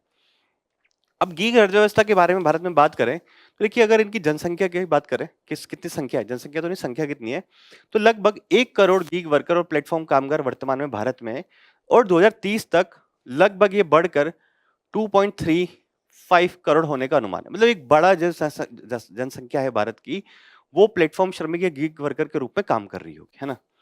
संख्या में वृद्धि के क्या कारण है? देखिए एक तो मांग पक्ष वाले कारण है, जैसे कि शहरी उपभोग जो है वो बढ़ रहा है। आप खुद ही देख रहे होंगे, आप अगर दिल्ली में रह रहे हैं, किसी बड़े शहर में रह रहे हैं, तो आप भी अब बाहर की चीजें खाने लगे होंगे और आपको भी लग रहा हो कि ठीक है, कौन बाहर जाएगा, बैठे बैठे मंगा लेते, है ना। तो शहरी उपभोग बढ़ रहा है और क्विक कॉमर्स डिजिटल प्लेटफॉर्म जो है वो भी काफी ज्यादा प्रसार हो रहे हैं। जैसे कि बहुत नए नए ऐप आ रहे हैं आजकल, नई नई कंपनी आ रही है इस फील्ड में कि तुरंत आपको डिलीवर कर देंगे। आपको चाय चाहिए, पत्ती चाहिए, कुछ खाना चाहिए, है ना, सब्जी चाहिए, फल चाहिए, कुछ भी चाहिए, है ना, सब चीज आपको डिलीवर करने के लिए तैयार है। आपूर्ति पक्ष वाले कारक क्या है? मतलब आपूर्ति पक्ष वाले कारक उसमें ये है कि जो श्रमिक है उसका कार्य मॉडल लचीला होता है। उसको जब मन कर रहा है, उसको लग रहा है कि मैं 4 घंटे मुझे काम करना है किसी प्लेटफॉर्म पे, तो 4 घंटा उसको ऑनलाइन जाएगा और 4 घंटा काम कर लेगा, उसके बाद नहीं करेगा। तो लचीला कार्य मॉडल है। अपेक्षाकृत कभी-कभी उनको आकर्षक वेतन भी मिलता है। शुरुआत में देखिए अच्छा खासा पैसा मिला करता था, परंतु वर्तमान में तो जो गीग वर्कर और प्लेटफॉर्म वर्कर उनकी स्थिति थोड़ी खराब ही है। शुरुआत में जैसे आपने अगर कभी देखा होगा भारत में, जब शुरुआत में 2014 या 13-12 के आसपास जब कैब सर्विसेज आने लगी थी, तो उस टाइम पे ये था कि उनको काफी पैसा मिला, इंसेंटिव्स मिला करते थे लोगों को जो चला रहे होते उनको। परंतु वर्तमान में सब कुछ खत्म हो गया कि लोगों को भी आदत पड़ गई, और धीरे धीरे जिन लोगों ने कारें खरीद ली, उनकी ईएमआई देनी है, उन्होंने अपने खर्चे बढ़ा लिए, तो इस हिसाब से अब जो है उनको काफी कम पैसा कंपनी को द्वारा दिया जाता है और कंपनी अपना प्रॉफिट मेनली निकाल रही है उससे ना। तो गीग अर्थव्यवस्था से संबंधित चुनौतियां क्या है भारत में? देखिए, एक तो आय जो है उसमें अस्थिरता होती है। कभी वो 500 कमा रहा है, कभी 700 कमा रहा है, कभी 200 कमा रहा है, कभी 1000 कमा रहा है। तो आय में अस्थिरता है। प्रति ऑर्डर उसको भुगतान मिलता है। अब प्रति ऑर्डर कभी 5 मिल रहा है, कभी 10 मिल रहा है, तो उस हिसाब से पैसा मिलेगा। पैसा जो है वो एक कोई मिनिमम नहीं होता है। अब जैसे ऐसा नहीं होता है कि उसने कोई ऑर्डर डिलीवर किया तो मिनिमम उसको 50 रुपए तो मिलेगी। हो सकता है ज्यादा दूरी का हो तो उसको ज्यादा पैसा मिल जाए। उसको उस हिसाब से पैसा मिलता है ना, कि कितना दूरी का है किस हिसाब से। तो कम मूल पारिश्रमिक बेस पे जो है वो कम है उन लोगों का, है ना, काफी कम। तो प्रति ऑर्डर भुगतान मिलता है और बेस पे काफी कम होने के कारण ये किया गया है। क्या किया गया, क्या किया तो नहीं गया, मतलब उनकी आय जो है वो फ्लक्चुएट होती रहती है। अगला क्या है? व्यवसाय से संबंधित जोखिम क्या है?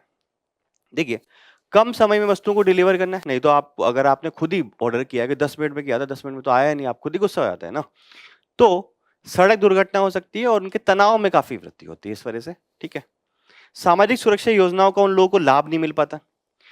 देखिए, जो वर्तमान में स्वास्थ्य सुरक्षा योजना हो गई, दुर्घटना बीमा हो गया, पेंशन जैसी सामाजिक सुरक्षा योजना है, उनका लाभ जो है ये गीग वर्कर्स को नहीं मिल पाता भारत में, है ना। और चुनौतियां क्या है? कवरेज में कमी। सामाजिक सुरक्षा लाभों के लिए मतलब ये बोला गया कि जो कोई पात्र, अगर सामाजिक सुरक्षा के लिए लाभों के लिए पात्र भी होंगे, तो गीग वर्कर और प्लेटफॉर्म कर्मी जो होते हैं उनको एक वित्तीय वर्ष में कम से कम 90 दिनों तक किसी एग्रीगेटर के साथ जुड़े होने की अनिवार्यता है। मतलब जैसे मैं हूं, मैं स्विगी के साथ 90 दिन तक जुड़ा रहूंगा पिछले 1 साल में, तो ही मुझे सामाजिक सुरक्षा योजनाओं का लाभ मिल पाएगा। अगर मैंने फिर 85 दिन काम किया तो मुझे कोई लाभ नहीं मिल पाएगा। तो ये भी एक अनिवार्यता है, अगर आपने नहीं काम किया तो आपको नहीं मिल पाएगा। एल्गोरिदम आधारित प्रबंधन। एल्गोरिदम क्या है? अब देखिए, अब ऑर्डर का आवंटन किस प्रकार से होता है, क्या नहीं होता, नो वन नोस, है ना। साथ साथ में किसी कर्मी को प्लेटफॉर्म से होने वाली जो प्रक्रिया है, जैसे मतलब ये होता है कि कोई है उसमें जोमेटो स्विगी में काम कर रहा है गीग वर्कर के रूप में, तो पहले तो यही हो गया कि उसको ऑर्डर का आवंटन किस प्रकार से हो रहा है, पैसे का मैकेनिज्म क्या है कि किस प्रकार से मिल रहा है, किस प्रकार से नहीं मिल रहा है। तो कहीं ना कहीं ये जो मैकेनिज्म है अपारदर्शी है।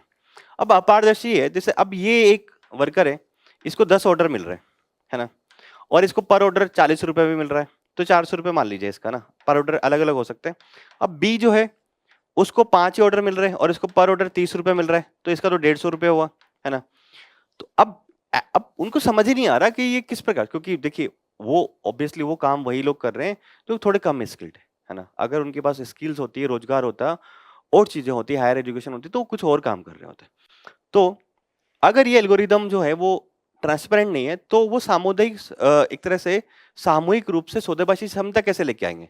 वो कैसे बोलेंगे कि हमें सबको एक तरह से समान बंटवारा होना चाहिए, आपके ऑर्डर्स का पैसे समान रूप से मिलना चाहिए। तो एल्गोरिदम अपने आप में ट्रांसपेरेंट नहीं है इन कंपनीज की जिसको भी ये यूज करता है। तो ये चुनौतियां हो गई। अब सरकार ने इनकी सुरक्षा के लिए क्या कदम उठाए, कल्याण के लिए? देखिए, सामाजिक सुरक्षा संहिता जो 2022 की, अगेन जो हम लोग अभी बात कर रहे थे, उसमें एक तो यही बोला गया कि अगर ठीक है, अगर आपने 90 दिवसीय नियम कर लिया, अगर कम से कम 1 साल में आप 90 दिवस या फिर एक एग्रीगेटर के साथ 90 दिन या फिर डिफरेंट डिफरेंट प्लेटफॉर्म के साथ 120 दिन अगर आपने काम किया है, तो वे ई श्रम पोर्टल जो होता है और आयुष्मान भारत के माध्यम से स्वास्थ्य और दुर्घटना से जुड़ी जो बीमा सुविधाएं हैं, या सामाजिक सुरक्षा है उनका लाभ ले सकते हैं। एक के साथ मतलब स्विगी के साथ काम करें तो 90 दिन, स्विगी जोमेटो जेप्टो के साथ काम करें तो 120 दिन होने चाहिए आपके साल में, तब आप ले सकते हैं। प्रधानमंत्री सुरक्षा बीमा योजना चलाई गई है। इसके तहत ये बोले कि सभी पात्र पंजीकृत असंगठित कामगार जो हैं उनको 2 लाख रुपए तक का वार्षिक दुर्घटना बीमा करवाया जाएगा उनका, ठीक है। राज्य सरकारों के द्वारा विधिक उपाय किया गया, जैसे राजस्थान ने काफी अच्छा लेके आया था 2003 में बिल, एक्ट भी हो गया था वो। राजस्थान प्लेटफॉर्म आधारित गीग कर्मकार रजिस्ट्रीकरण और कल्याण अधिनियम 2023, इसके तहत उनके सामाजिक सुरक्षा के लिए प्रयास किए थे, कल्याण के लिए कोष बनाया गया था, एक डेडिकेटेड प्राधिकरण बनाया था ताकि उनकी समस्याओं को देखा जा सके, ठीक है। तो सरकार ने ये प्रयास किए। वर्तमान मुद्दा इंपॉर्टेंट है, सवाल बनने की संभावना है। क्षेत्रीय व्यापक आर्थिक भागीदारी, ये क्या है? देखिए हाल ही में मतलब अब ये रिपोर्ट निकल गया, जैसे मैं आपको बता रहा था कि भारत ने बहुत सारे देशों के साथ एक क्या किया, फ्री ट्रेड एग्रीमेंट किया है। तो भारत अब आरसीईपी के जितने भी देश थे उनमें से चाइना को छोड़कर भारत ने सब देशों के साथ में जो है क्या कर लिया, फ्री ट्रेड एग्रीमेंट कर दिया। अब आरसीईपी क्या है इसके बारे में आगे बात करते हैं थोड़ा सा। न्यूजीलैंड के साथ हाल ही में किया है, हमने पिछले वीक ही शायद इसको डिस्कस किया था कि न्यूजीलैंड के साथ हुआ है। उससे पहले आरसीईपी के जितने भी देश है, जापान, साउथ कोरिया, ऑस्ट्रेलिया, इनके साथ हमारा सब कुछ हो चुका है। तो ये बोला कि आरसीईपी की जो आरसीईपी में क्या है, आसियान प्लस 5 कंट्रीज है ना, जिसमें से हम लोगों ने आसियान के साथ हमारा है और 4 कंट्रीज के साथ और कर लिया, चाइना इसमें नहीं है, बस चाइना के साथ हमारा कोई फ्री ट्रेड एग्रीमेंट नहीं है। तो ये माना जा रहा है कि भारत की जो रणनीति रही है ये काफी सफल रही है, क्योंकि अगर भारत आरसीईपी में शामिल हो जाता तो चाइना का जो माल आता है भारत में वो बहुत ज्यादा हो सकता है, यानी कि भारत के जो बाजार है एक तरह से चाइना के सामान से भर सकते थे पूरे के पूरे। तो भारत ने क्या किया कि आरसीईपी 2019 में भारत ने साइन नहीं किए थे विभिन्न कारणों को बताते हुए। अब क्या है आरसीईपी के बारे में कि ये 15 सदस्यीय एशिया प्रशांत देशों के बीच में एक व्यापक मुक्त व्यापार समझौता है, जिसमें आसियान के 10 मेंबर्स है, साथ साथ में देखिए अब इन 10 मेंबर्स का नाम लिखा हुआ है, Brunei, Cambodia, Indonesia, Laos, Malaysia, Myanmar, Philippines, Singapore, Thailand और वियतनाम। आसियान के 5 प्रमुख जो व्यापारिक भागीदार है, ऑस्ट्रेलिया, चीन, जापान, दक्षिण कोरिया और न्यूजीलैंड। उन 15 देशों का क्या था, ये एक तरह से व्यापक मुक्त व्यापार समझौता था। तो भारत इसमें उस टाइम पे शामिल नहीं हुआ था आरसीईपी में। अब भारत ने क्या किया, भारत का आसियान के साथ फ्री ट्रेड एग्रीमेंट है, ऑस्ट्रेलिया के साथ कर चुके हैं, चीन के साथ नहीं, जापान, साउथ कोरिया और न्यूजीलैंड के साथ हो चुका है। तो चीन को छोड़ के सब देशों के साथ हो गया, ये न्यूज है। अब भारत आरसीईपी में क्यों शामिल नहीं हुआ था, तो भारत ने ये बोला कि देखिए चीन का जोखिम और व्यापार असंतुलन, हमारा चीन के साथ वैसे ही बहुत ज्यादा ट्रेड डेफिसिट है। चीन से हम जितना इंपोर्ट करते हैं हम चीन को बहुत कम मात्रा में एक्सपोर्ट कर पाते हैं ना। तो अगर भारत डायरेक्टली इनडायरेक्टली तरीके से अगर आरसीईपी में शामिल हो जाता तो चाइना भी है, यानी कि चाइना के सामान को भी हम एक तरह से शुल्क मुक्त हमारे देश में इजाजत दे रहे होते। तो भारत ने बोला कि नहीं, हमें चाइना के सामान से हमारे देश को नहीं भरना है, हम आरसीईपी में नहीं जा रहे, ठीक है। घरेलू उद्योग और कृषि को संरक्षण, अब ये बात था कि ऐसा नहीं हो कि जो बाकी जो देश है उनसे हमारा जो डेयरी हो गया या फिर कृषि क्षेत्र हो गया वो प्रभावित हो जाए। तो हमने ये बोला कि हम अलग अलग देशों के साथ अलग अलग चीजें देखेंगे, जो हमारी चीजें स्ट्रांग होगी उनके उस हिसाब से हम लोग नेगोशिएशंस करेंगे, ठीक है। अनसुलझी तकनीकी और कानूनी मांगे ये क्या थी, देखिए उसमें मतलब आरसीईपी में उस टाइम पे जो बात चल रही थी कि टेरिफ आधार दर क्या होंगी, मोस्ट फेवर्ड नेशन के दर्जे जो था डब्ल्यूटीओ के तहत उसमें संशोधन करना, निवेश संबंधी निर्णय में भारत का जो संघीय ढांचा है, मतलब निवेश जब निर्णय लिया जाता है तो भारत में राज्य और केंद्र सरकार दोनों मिलकर रहती है। तो ये कहीं ना कहीं जो चिंताएं थी भारत की उस टाइम पे आरसीईपी के देशों ने इसको समाधान नहीं किया, तो भारत ने बोला कि ठीक है आप समाधान नहीं करें तो हम इसमें शामिल नहीं होंगे, है ना। आत्मनिर्भरता को खतरा, अगर भारत आरसीईपी में शामिल हो जाता रीजनल कॉम्प्रेहेंसिव इकोनॉमिक पार्टनरशिप में, तो देश का जो भारत ने आत्मनिर्भर भारत का लक्ष्य रखा है, मेक इन इंडिया है, वोकल फॉर लोकल है, जैसे जो घरेलू कार्यक्रम है वो हमारे प्रभावित हो सकते हैं। अब तो हम लोग क्या कर रहे हैं कि हर देश के साथ देख के समझौता कर रहे हैं कि हमारी जो घरेलू उद्योग है, हमारी जो घरेलू ताकत है, क्षमता है, कैपेसिटी है, उसको तो कहीं नुकसान नहीं होगा इससे, ठीक है। तो भारत ने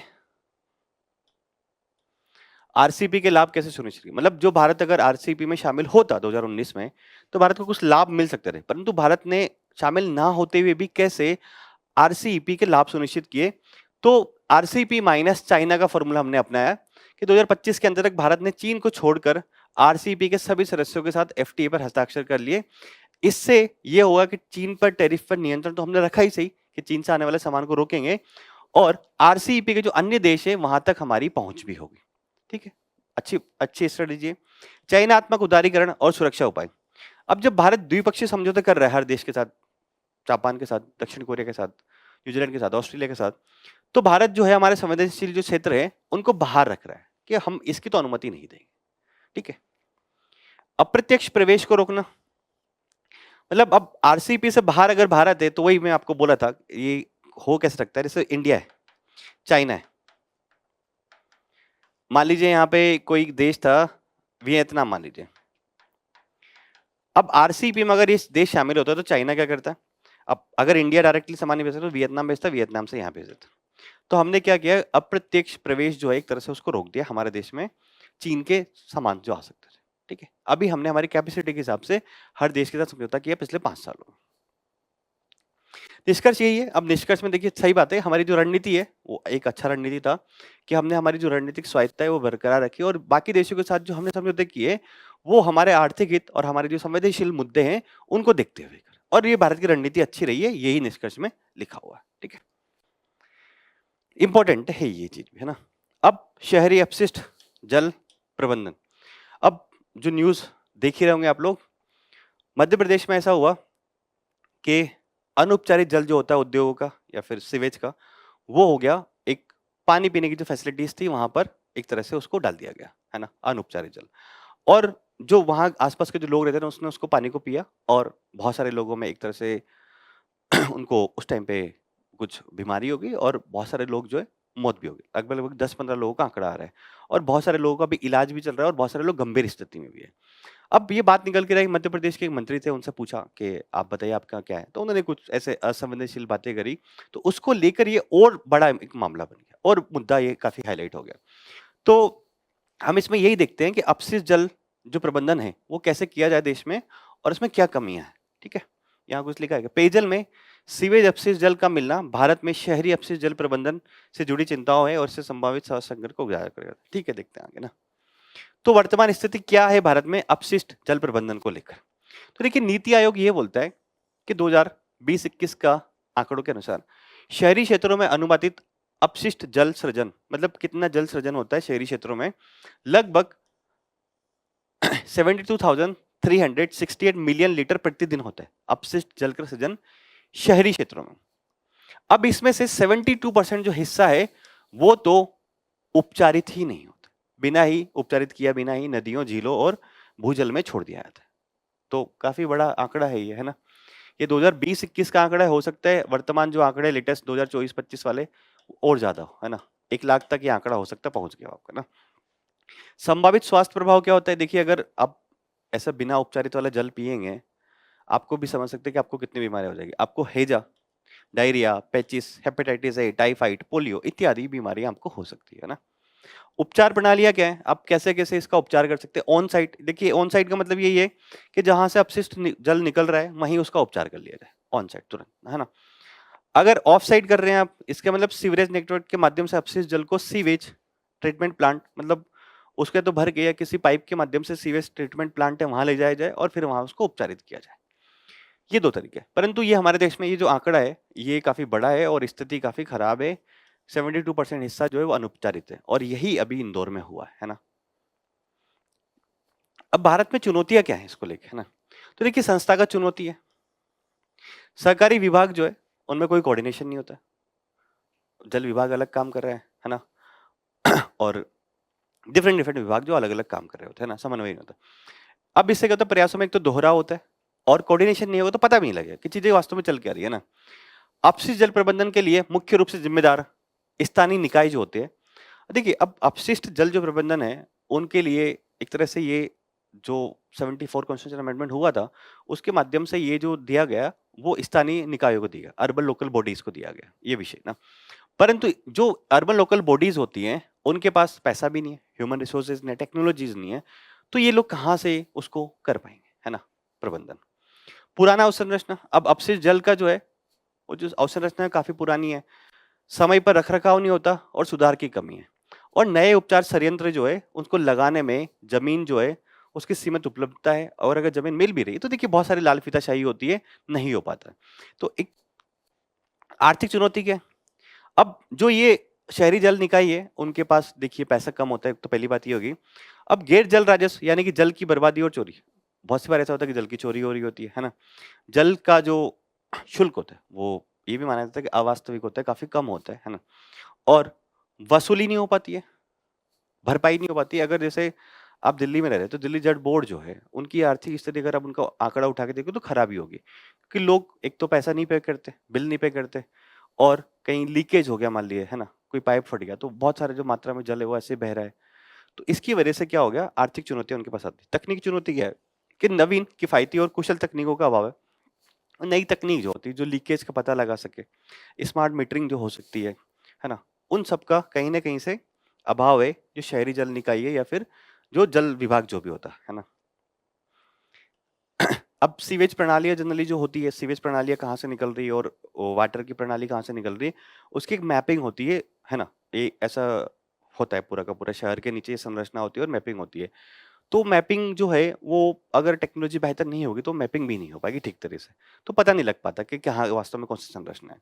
तो क्या होगी, संस्थागत चुनौती होगी, साथ साथ में शहरी स्थानीय निकायों की क्षमता कम है, आर्थिक चुनौती है और तकनीकी रूप से पीछे। इस वजह से भारत में शहरी जल जो है उसका प्रबंधन, शहरी अपशिष्ट जल जो है उसका प्रबंधन नहीं हो पाता, और प्रबंधन नहीं हो पाता तो वर्तमान में जो इंदौर में घटना हुई, ऐसी भारत में पहले भी हो और आने वाले टाइम में भी हो सकती है। तो समाधान क्या होना चाहिए इसका, फिर आप बताइए। समाधान ये कि देखिए विकेंद्रीकृत उपचार प्रणालियां हैं, उनको लगाया जाए, जैसे कि पारिस्थितिकी दृष्टिकोण जो है उसके तहत अपशिष्ट जल का उपचार करके स्रोत के जितना मतलब जहां से अपशिष्ट जल निकल रहा है वहां कोशिश की जाए कि उसी के निकट जो है उसको क्या कर लिया जाए, उसी के निकट उसको क्या कर लिया जाए, उसका उपचार कर लिया जाए, ट्रीटमेंट कर लिया जाए, है ना? शहरी और औद्योगिक अपशिष्ट जल सुधार, मतलब शहरों और औद्योगिक क्षेत्रों से जो जल निकलता है, अपशिष्ट जल, उसमें शून्य तरल विसर्जन यानी कि जीरो लिक्विड डिस्चार्ज को अनिवार्य बनाया जाए, है ना? लैंडफिल जो है, जहां पर ये जनरली जल छोड़ा जाता है, तो उसको विनियमित किया जाए, और अवैध रूप से अपशिष्ट जल प्रवाह पर दंड आरोपित किया जाए। अगर कोई कोई कंपनी हो गई या फिर कोई निकाय हो गया, ऐसा कर रहा है कि अवैध रूप से जो अपशिष्ट जल है वो कहीं भी बहा दे रहा है किसी भी संरचना में, जलीय संरचना में, तो उसमें दंड आरोपित किया जाए। जैसे राजस्थान में जोजड़ी नदी है, वो काफी प्रदूषित हो चुकी है ना, सुप्रीम कोर्ट ने हाल ही में संज्ञान भी लिया उसके बारे में। तो जोजड़ी नदी प्रदूषित इस वजह से हो रही है क्योंकि वहां पे बहुत सारी टेक्सटाइल इंडस्ट्रीज लग गई, और उनकी वजह से क्या हो रहा है, उनका सारा का सारा अपशिष्ट जल जो है वो जोजड़ी नदी में छोड़ा जा रहा है, और एक बड़ी आबादी जो उसको प्रभावित कर रही हो। निगरानी का आधुनिकरण जो है कि जल की गुणवत्ता किस प्रकार की है, स्वास्थ्य प्रबंधन सूचना प्रणाली, जल गुणवत्ता डेटा को स्वास्थ्य प्रबंधन सूचना प्रणाली जैसे स्वास्थ्य निगरानी प्रणालियों के साथ एकीकृत करना। मतलब ये बोला कि स्वास्थ्य प्रबंधन सूचना प्रणाली जो है उसके साथ जल का जो गुणवत्ता का डाटा है उसको एकीकृत करे, ताकि जो निगरानी है वो जल की वो बेहतर तरीके से हो सके। प्राकृतिक आधारित समाधान, मतलब देखिए वो ये आर्द्र भूमियां, हरी छतें, प्राणवान भित्ति यानी कि लिविंग वॉल, अपशिष्ट सिस्टम, मतलब एक तरह से ये है कि हरित चीजों के अगर आप ध्यान देंगे या फिर प्रकृति आधारित समाधान की तरफ जाएंगे, तो एक तरह से नेचुरली फिल्टर भी होगा पानी, है ना? जैसे आर्द्र भूमियां जो है वो नेचुरल तरीके से जल को फिल्टर करने का काम करती है, तो आर्द्र भूमियां चिन्हित कीजिए और उनको संरक्षित कीजिए। पेड़ पौधे लगाएंगे तो वो भी ये काम करते हैं, तो हरित समाधान भी आप कर सकते हो और प्रकृति आधारित समाधान। ठीक है, तो इसके ऊपर थोड़ा सा नजर बना के रखिए, हो सकता है कभी यूपीएससी सवाल पूछ ले इसमें नेक्स्ट ईयर आपसे मेंस का ना। तो हमारी सारी मेन न्यूज हो गई, अब शॉर्ट न्यूज के बारे में हम लोग डिस्कस कर लेते हैं। देखिए प्रगति प्लेटफॉर्म के बारे में, तो प्रधानमंत्री ने बोला कि राज्य जो है वो केंद्र ने जो शुरू किया था प्रगति प्लेटफॉर्म उसको अपनाए, ऐसा प्रधानमंत्री ने आह्वान किया है। तो प्रगति प्लेटफॉर्म जो है वो 2015 में स्थापित किया गया था, तीन स्तरीय, एक तो हो गया पीएमओ, इसमें सबसे ऊपर स्तर पर काम करता है, और केंद्र सरकार के जो सेक्रेटरी होते हैं, सचिव, वो काम करते हैं। फिर उसके बाद जो स्टेट के चीफ सेक्रेटरी होते हैं, ये त्रिस्तरीय ढांचा है, और इसको जो प्लेटफॉर्म को बनाया गया था वो यही था कि देखिए परियोजना जो है उसके क्रियान्वयन में तेजी लाना है, वास्तविक समय में निगरानी हो सके, डाटा हो सके, इसके लिए, और पारदर्शिता लाना, है ना, और जवाबदेहिता लाना, कि परियोजना जो है उसमें बेहतर कोऑर्डिनेशन हो, पारदर्शिता हो, जवाबदेहिता हो, और देरी से की जा सके, ताकि इसलिए लाया गया। सहयोगात्मक दृष्टिकोण यानी कि विभिन्न एजेंसियां जो है वो कोऑर्डिनेशन करके काम करें, इसके लिए प्रगति प्लेटफॉर्म लाया गया था 2015 में, और त्रिस्तरीय ढांचा इसमें बनाया गया था। वागशीर, वागशीर क्या है? देखिए हाल ही में भारत के जो राष्ट्रपति है ने नौसेना की पनडुब्बी आईएनएस वागशीर में सवार होकर समुद्र की यात्रा करी। तो वागशीर क्या है, एक प्रोजेक्ट 75 स्कॉर्पियन प्रोजेक्ट चल रहा है हमारे देश में। तो उसके तहत ये छठी और अंतिम जो हमने एक पनडुब्बी बनाई है वो है। अभी पनडुब्बी क्या है, कलवरी श्रेणी की है, और कलवरी श्रेणी की जो पनडुब्बियां होती है वो पारंपरिक होती है, यानी कि डीजल इलेक्ट्रिक टाइप की होती है। अब जो ये स्कॉर्पियन श्रेणी की पनडुब्बी है वागशीर, ऐसी 5 पनडुब्बियां पहले बन चुकी है, कलवरी, खंडेरी, करंज, वेला और वागिर। कलवरी, करंज, खंडेरी, वेला, वागिर और वागशीर। और इस प्रोजेक्ट में जो है वो Mazagon Dock Shipbuilders Limited Mumbai में और फ्रांस का नेवल ग्रुप जो है उनके सहयोग से, यानी कि फ्रांस ने हमारी इस प्रोजेक्ट 75 में मदद करी है। इसका नाम जो है वागशीर वो सैंड फिश के नाम से रखा गया है। सैंड फिश जो है एक शिकारी मछली होती है जो कि काफी गहरे समुद्र में जा सकती है। तो वागशीर क्या है, एक स्कॉर्पियन क्लास की पनडुब्बी है जो कि प्रोजेक्ट 75 के तहत भारत और फ्रांस के सहयोग से विकसित हुई है ना। औद्योगिक उत्पादन सूचकांक ये क्या है, देखिए हाल ही में औद्योगिक उत्पादन सूचकांक जो है नवंबर में 25 महीने के उच्चतम स्तर 6.7% में पहुंच गई है। मतलब ये दिखा रहा है कि भारत में औद्योगिक प्रोडक्शन हो रहा है, इंडस्ट्रियल प्रोडक्शन हो रहा है। तो प्रकाशनकर्ता कौन है, इंपॉर्टेंट प्री के लिए सांख्यिकी और कार्यक्रम मंत्रालय जो है वो जारी करता है मॉस्पी प्रतिमा, है ना, हर महीने जारी होता है इंडस्ट्रियल प्रोडक्शन इंडेक्स, है ना। उसका उद्देश्य क्या है, देखिए अब ये बताता है कि हमारे देश में जो औद्योगिक गतिविधियां हैं वो किस प्रकार से चल रही है, इसके लिए इसको लाया गया था और चल रहा है। औद्योगिक उत्पादक उत्पादन की मात्रा में होने वाली अल्पकालिक परिवर्तनों को नापती है, यानी कि हर साल हर महीने नापती है, तो अल्पकालिक हो गया ना। गणना के लिए वर्तमान में आधार वर्ष जो है वो 2011-12 रखा गया है और 3 व्यापक क्षेत्रों को शामिल किया गया इसमें। तो इनको याद रखने का तरीका है आपका MME, मैन्युफैक्चरिंग, माइनिंग और इलेक्ट्रिसिटी। 3 व्यापक क्षेत्रों को इसमें शामिल किया गया। मैन्युफैक्चरिंग का 77% के आसपास भारांश है, खनन यानी कि माइनिंग का लगभग 14% के आसपास और विद्युत का लगभग 8% के आसपास। ठीक है, तो कौन जारी करता है, मॉस्पी प्रतिमा और MME, ये 3 चीजें आपको ध्यान रखें। जीवा कार्यक्रम, देखिए जीवा कार्यक्रम मेनली मध्य प्रदेश में चल रहा है और इस कार्यक्रम के माध्यम से ये है कि प्राकृतिक किसानों के नेतृत्व में प्राकृतिक कृषि जो है वो जो प्राकृतिक कृषि वो फसल के नुकसान, मृदा के क्षरण और संकटपूर्ण पलायन जो होता है किसानों को, डिस्ट्रेस माइग्रेशन जो होता है, उनकी कहीं ना कहीं उस समस्या को दूर कर रही है। तो joint initiative for village enhancement कार्यक्रम, जीवा कार्यक्रम क्या है, तो देखिए जो नाबार्ड है उसके द्वारा 2022 में इसको शुरू किया गया था, है ना। और नाबार्ड ने इसे अपने मौजूदा वाटरशेड जल संबंध और वाडी कार्यक्रम के तहत शुरू, मतलब नाबार्ड के 2 कार्यक्रम चल रहे थे पहले से, वाटरशेड यानी कि जल संबंध और वाडी कार्यक्रम। इसके तहत जीवा कार्यक्रम शुरू किया गया था और ये क्या था, प्राकृतिक आधारित कृषि जो है प्रणाली उनको अपनाना। उद्देश्य क्या है, कृषि पारिस्थितिकी यानी कि एग्रो इकोलॉजी के सिद्धांतों का उपयोग करके दीर्घकालिक संधारणीयता सुनिश्चित करना, साथ ही पहले से मौजूद सामाजिक एवं प्राकृतिक पूंजी को रूपांतरित करना और किसान समुदाय को प्राकृतिक कृषि को प्रोत्साहित करना। सिंपल ध्यान रखना है, नाबार्ड ने शुरू किया और प्राकृतिक कृषि को बढ़ावा देने, 2 चीजें आपको ध्यान रखनी है 2022 में नाबार्ड द्वारा शुरू और प्राकृतिक कृषि को बढ़ावा देने के लिए। पिनाका हथियार प्रणाली, तो हाल ही में इसका परीक्षण किया गया। डीआरडीओ ने पिनाका लंबी दूरी के निर्देशित रॉकेट का पहला सफल उड़ान परीक्षण पूरा किया। इस रॉकेट का परीक्षण 120 किलोमीटर में इसकी अधिकतम रेंज के लिए गया। अब क्या है पिनाका हथियार प्रणाली, आपसे कोई पूछा तो क्या है, मल्टी बैरल रॉकेट लॉन्चर प्रणाली है। आपने देखा होगा ऐसा कुछ होता है, उसमें अलग अलग प्रकार के होल होते हैं और बहुत सारे जो रॉकेट उससे एक साथ छोड़े जा सकते हैं, तो वो मल्टी बैरल रॉकेट प्रणाली जो है वो पिनाका है। अब इसका उद्देश्य क्या है कि लंबी दूरी तक आर्टिलरी बमबारी करना, निकटता से युद्ध पूर्व शत्रु की स्थिति को कमजोर करना। किसने बनाया इसको, तो आयुध अनुसंधान एवं विकास प्रतिष्ठान ने उच्च ऊर्जा सामग्री अनुसंधान प्रयोगशाला के सहयोग से डिजाइन किया है। इस परियोजना को रक्षा अनुसंधान एवं विकास प्रयोगशाला DRDL और रिसर्च सेंटर इमारत के सहयोग से विकसित किया। ठीक है, पिनाका क्या है, मल्टी बैरल रॉकेट लॉन्चर, ये ध्यान रखिए। एक बार इमेज इसकी देख लेना। सेकेंडरी प्रदूषक, सेकेंडरी प्रदूषक वो होते हैं जो डायरेक्टली रिलीज नहीं होते, है ना। तो क्या है, ऊर्जा एवं स्वस्थ वायु पर अनुसंधान केंद्र के हालिया विश्लेषण के अनुसार दिल्ली के वार्षिक PM 2.5 यानी कि पर्टिकुलर मैटर 2.5 प्रदूषण में कम से कम 1/3 हिस्सा द्वितीय प्रदूषकों का है और मुख्य रूप से किसका है, अमोनियम सल्फेट का। तो क्या है सेकेंडरी पोल्यूटेंट, देखिए ये यही लिखा हुआ है कि प्रत्यक्ष रूप से किसी स्रोत जैसे वाहन, विद्युत संयंत्र से उत्सर्जित नहीं होते, जबकि जो प्राइमरी स्रोत होते हैं उनकी फिर केमिकल रिएक्शन होती है उसके माध्यम से बनते हैं। इनकी बजाय इन स्रोतों से निकलने वाले प्रदूषक, यानी कि अगर कोई जैसे CO निकल रही है, CO2 निकल रही डायरेक्टली, तो फिर उसके साथ अगर कोई केमिकल रिएक्शन हो रही है तो आपका सेकेंडरी पोल्यूटेंट बनेगा। प्रदूषक वायुमंडल में मौजूद अणुओं के साथ रासायनिक अभिक्रिया करते हैं और इससे एक नया प्रदूषक नियमित करते हैं। उदाहरण के लिए ammonium sulphate, ozone, nitrate oxide इत्यादि। जो प्रदूषक किसी स्रोत से सीधे पर्यावरण में उत्सर्जित होते हैं उनको प्रारंभिक बोलते हैं, प्राथमिक बोलते हैं, है ना। ये सिंपल होगा। डायरेक्टली अगर CO क्या है, आपका प्राइमरी पोल्यूटेंट, है ना।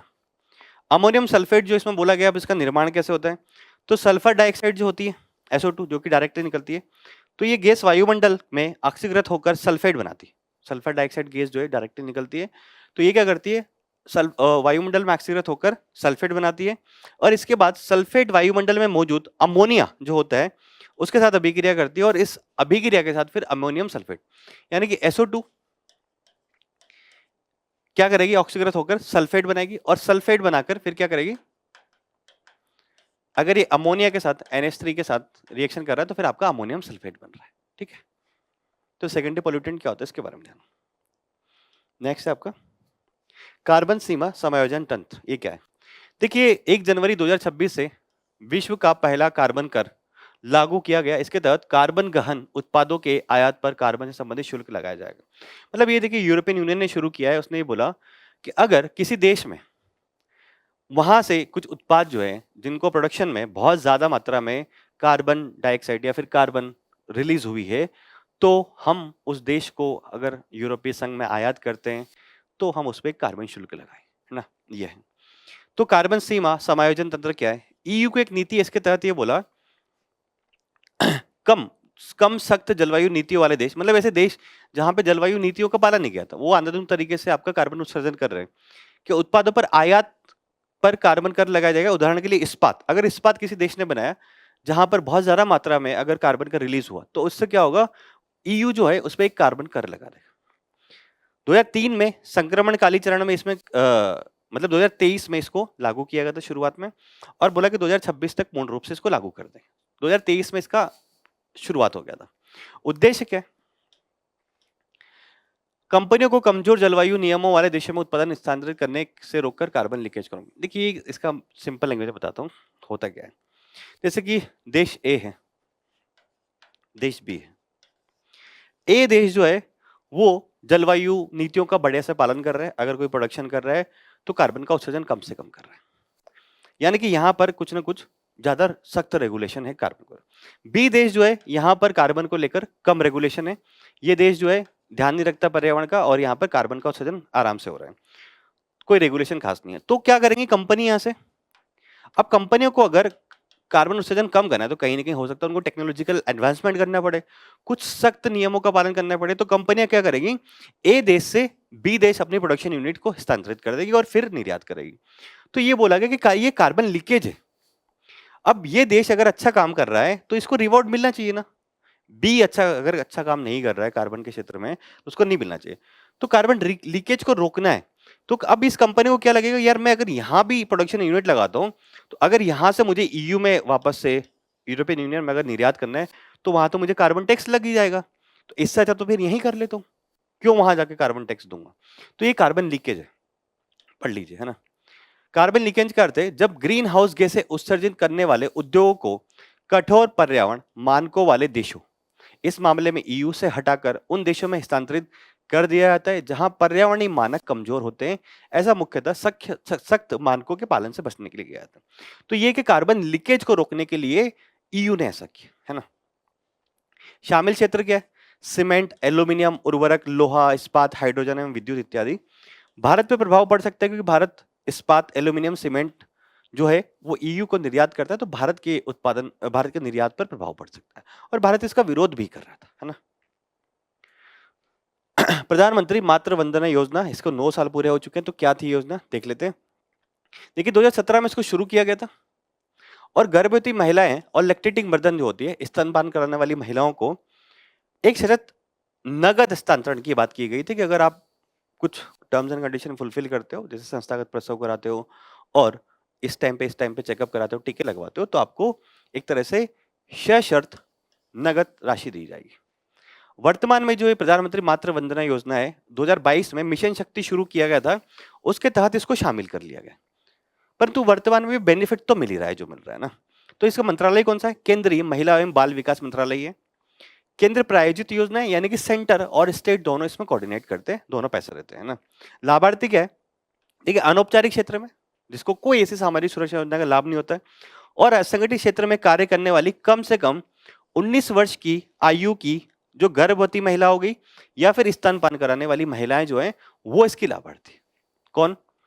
अनौपचारिक और असंगठित। क्योंकि अगर कोई संगठित क्षेत्र में काम कर रहा है तो उसको तो ऑलरेडी लाभ मिल रहा होगा, फिर सरकार उसको पैसे देगी क्या? नहीं। तो अनौपचारिक और असंगठित क्षेत्र में कार्य करने वाली महिलाएं जो है 19 वर्ष से कम उनको दिया, 19 वर्ष से ज्यादा वाली, कम से कम 19 वर्ष ना। लाभ क्या? कितना पैसा दिया जाता है? परिवार के पहले जीवित बच्चे के लिए 5,000 रुपए का सशर्त मातृत्व लाभ दिया जाता है। जननी सुरक्षा योजना के तहत संस्थागत प्रसव के लिए प्रोत्साहन भी उपलब्ध है।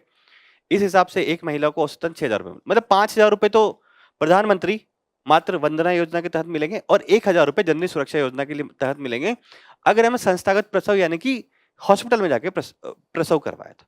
क्योंकि देखिए अगर घर पे होता तो बहुत सारी बीमारियां हो सकती है और संक्रमण फैल सकता है ना। बालिका को सहायता, अब ये बोला कि पहले जीवित बच्चे में तो आपको 6,000 रुपए मिल जाएंगे। अब ये बोला कि प्रधानमंत्री मातृ वंदना योजना 2.0 के तहत बोला कि अगर आपका दूसरा बच्चा होता है, सेकंड चाइल्ड, और सेकंड चाइल्ड गर्ल है, तो भी आपको बोला जाएगा कि 6,000 रुपए फिर आपको मिल जाएंगे एक किश्त में। ठीक है, अगर दूसरा बच्चा जो है अगर वो मेल रहेगा तो नहीं, दूसरा बच्चा बालिका अगर होगी तो 6,000 रुपए मिलेगा। ठीक है, स्किलिंग फॉर एआई रेडीनेस, ये क्या है कि भारत के राष्ट्रपति ने हाल ही में इस कार्यक्रम हुआ स्किल फॉर एआई रेडीनेस को लेके, उसमें शामिल हुए और कौशल प्रमाण पत्र बांटे। तो क्या है ये मिशन? देखिए स्किल इंडिया मिशन के तहत इसको शुरू किया गया है जुलाई 2025 में। एक राष्ट्रीय कौशल विकास पहल है और इसका मंत्रालय जो है वो कौशल विकास मंत्रालय होगा, कोई अलग सी बात नहीं है। इसका उद्देश्य क्या है कि शिक्षा और कौशल विकास तंत्र में कृत्रिम बुद्धिमत्ता यानी कि एआई दक्षताओं को एकीकृत करना। मतलब हमारी जो शिक्षा व्यवस्था है साथ साथ में हमारी जो स्किल ट्रेनिंग जो होती है उसमें एआई को शामिल करना ताकि वो एआई का बेहतर उपयोग कर सके, है ना।